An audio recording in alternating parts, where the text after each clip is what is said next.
اب آئیے نبی پاک صلی اللہ تعالی علیہ وسلم کے تعلق سے رب کے بارے میں ہم نے 3 آیتیں آپ کے سامنے پیش کی. حضور علیہ الصلاۃ والسلام کے تعلق سے ایک جملہ لکھا ہے کہ ہمارے نبی کو نبوت کا علم ہی نہیں تھا، اور یہ لکھا ہے کہ ہمارے نبی بھٹکے ہوئے تھے معاذ اللہ، جبکہ ہمارے آقا صلی اللہ علیہ وسلم فرماتے ہیں کنت نبیا وآدم بین الروح والجسد. ایک روایت وآدم بین الماء والطین، اور بین الروح والجسد والی روایت کو تو ابن تیمیہ نے بھی صحیح کہا ہے کہ میں اس وقت بھی نبی تھا جب حضرت آدم علیہ السلام جسم اور روح کے درمیان تھے، اور یہ کہتے کہ حضور کو نبوت کا علم ہی نہیں تھا، جبکہ حضور خود فرماتے ہیں I was a Nabi, I was a prophet before the creation of Adam علیہ السلام. سورہ دحا وَوَجَدَكَ ضَالًّا فَهَدَى verse number 7 and he found you unaware. اب انہوں نے چالاکی کیا کہ ڈاکٹر محسن خان نے unaware کے بعد بریکٹ میں ڈال دیا کہ قرآن کے احکام حضور کو نہیں معلوم تھے، نبوت کیا ہے حضور کو نہیں معلوم تھے. یہ اپنی طرف سے ایڈ کیا ہے. پروفٹ ہوڈ حضور نہیں جانتے تھے، یہ اپنی طرف سے ایڈ کیا ہے. کوئی اگر بریکٹ میں ڈالتا ہے تو اس کا مطلب یہ ہوتا ہے کہ تفسیر کی ایک سمری ہوتی ہے، لیکن یہ کسی تفسیر کی سمری نہیں ہے، یہ اپنی منمانی. ارے قرآن کریم کا ترجمہ کرتے ہو، حضور کے تعلق سے وہ الفاظ استعمال کرتے ہو جو ہے ہی نہیں، اللہ کے بارے میں وہ الفاظ استعمال کرتے ہو جس کا وجود ہی نہیں. اور صحیح انٹرنیشنل میں کیا کیا؟ And he found you lost and guided you.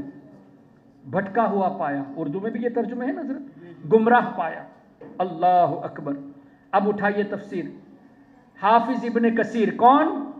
ابن تیمیہ کا شاگرد. تمام تفاسیر کا نچوڑ یہ ہے، اکثر مفسرون نے یہ لکھا ہے کہ نبی پاک صلی اللہ علیہ وسلم جب بچپن کی زندگی میں، ان کی مبارک بچپنے میں جب وہ سفر کو تشریف لے گئے تھے تو راستے میں تھوڑی دیر کے لیے گم ہو گئے تھے. اس کا تذکرہ کیا ہے المراد بہذا انہ علیہ السلام ضل فی شعاب مکہ وہو صغیر ثم رجع، پھر لوٹ آئے. تو تھوڑی دیر کے لیے نبی پاک صلی اللہ علیہ وسلم کا غائب ہونا، اس کو پیش کیا ہے یہاں پہ.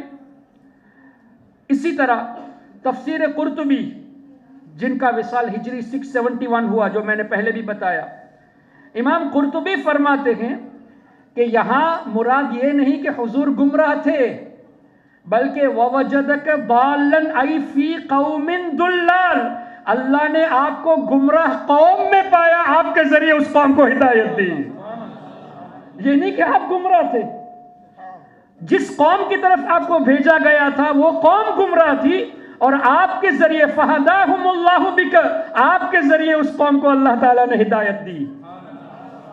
See the difference؟ اچھا، پھر امام قرطبی اور آگے بڑھتے ہیں. سورہ یوسف میں ایک آیت کریمہ ہے، جب حضرت یوسف علیہ السلام کی یاد میں حضرت یعقوب علیہ نبینا علیہ السلام بہت رو رہے تھے، تو ظاہری طور پہ ان کی بینائی کم ہو گئی تھی. ہم لفظ اندھا انبیاء کے لیے استعمال نہیں کرتے، اس لیے کہ انبیاء کرام اندھے ہو ہی نہیں سکتے، ان کے قلوب تو ہمیشہ اللہ کی یاد میں زندہ رہتے ہیں. ہمارے آقا صلی اللہ علیہ وسلم نے کیا اس طرح نہیں فرمایا کہ میری آنکھیں آرام کرتی ہے، دل تو جاگتا رہتا ہے؟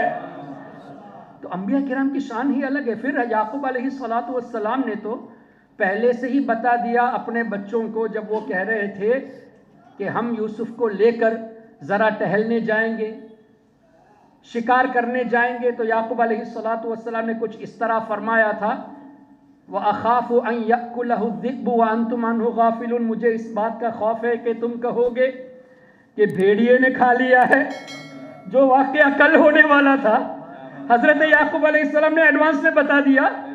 اس کے بعد کیا ہوا؟ کافی عرصے تک حضرت یوسف علیہ السلام سے جدائی تھی، پھر وہ بادشاہ بن گئے تھے. اور حضرت یوسف علیہ السلام کی بارگاہ میں جب بھائی اناج لینے کے لیے آئے تھے تو جب پہچان ہو گئی، انہوں نے کیا دیا؟ اپنا جبہ مبارک. کیا کہہ کے؟ اذهبوا بقمیصی ھذا، میرے اس کرتے کو لے جاؤ. اپنا ذاتی منسوب میرے اس کرتے کو اذهبوا بقمیصی ھذا فالقوہ، اور اسے ڈال دو کہاں؟ علی وجہ ابی، میرے بابا جان کے چہرے پر، یأتی بصیرا، ان کی روشنی جو کمزور ہو گئی تھی بظاہر وہ واپس آ جائے گی۔ تو حضرت یوسف علیہ السلام کے بھائی جب جبہ مبارک لے کے گئے، اس سے انبیاء کرام کے تبرک سے فائدہ حاصل ہونا بھی قرآن کریم کی نص سے ثابت ہوتا ہے۔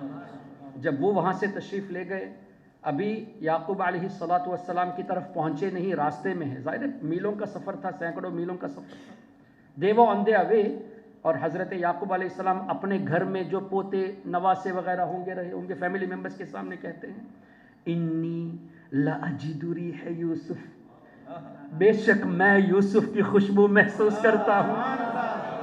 اب کتنی دوری پہ ہے، اور یہ فرماتے ہیں انی بے شک میں لاجد ضرور ریح یوسف، یوسف کی خوشبو محسوس کر رہا ہوں، پا رہا ہوں۔ تب ان کی اولاد نے اس وقت کہا قالو تاللہ انک لفی ضلالک القدیم، دیکھو یہاں بھی دال کا لفظ ہے، ووجدک ضالا میں بھی دال ہے، یہاں دلال، انک لفی ضلالک القدیم، لیکن ان لوگوں نے یہاں ترجمہ کیا ہے، جو حضور کے تعلق سے گمراہ کا ترجمہ کیا، یعقوب علیہ السلام کے تعلق سے ترجمہ یہ کرتے ابھی بھی آپ اس پرانی محبت ہی میں ہیں کیا؟ یوسف علیہ السلام کی پرانی محبت میں ابھی بھی ہیں؟